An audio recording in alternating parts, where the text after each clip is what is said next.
నోవాహు కాలమున జలప్రలయం గురించి నేను చేసినట్టు చేదును, జలములు భూమి మీద కికను పొర్లుచు రావని నోవాహు కాలమున నేను ఒట్టు పెట్టుకొనినట్లు నీ మీద కోపము ఉండననియు నిన్ను గద్దింపననియు నేను ఒట్టు పెట్టుకొని ఉన్నాను. దేవుడు ఏం చేశాడంటే ఒట్టేసుకున్నాడంట.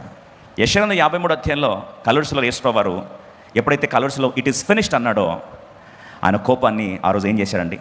సమాధి చేసేసాడు. ఇది సమాప్తం అంటే ఏం సమాప్తం చేశాడు? ఆయన కోపం ఏమైందండి? సమాధి చేశాడు. అంటే ఇప్పుడు 54:9 ఏమంటారు తెలుసా? నీ మీద నేను ఎప్పటికి కోప్పడి నేను ఏం చేస్తాను? ఒట్టేసి చెప్తున్నా. ఎప్పుడు చెప్తారండి ఒట్టేసి?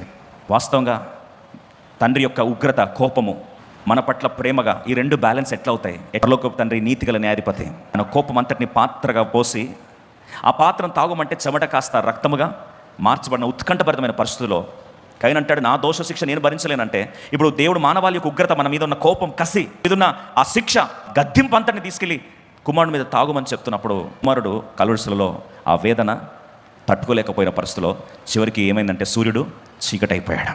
నా దేవా ఏల నా చెయ్యి విడిచితివే.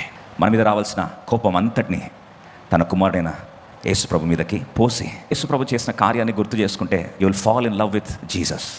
భయము కంటే శక్తివంతమైంది ప్రేమ.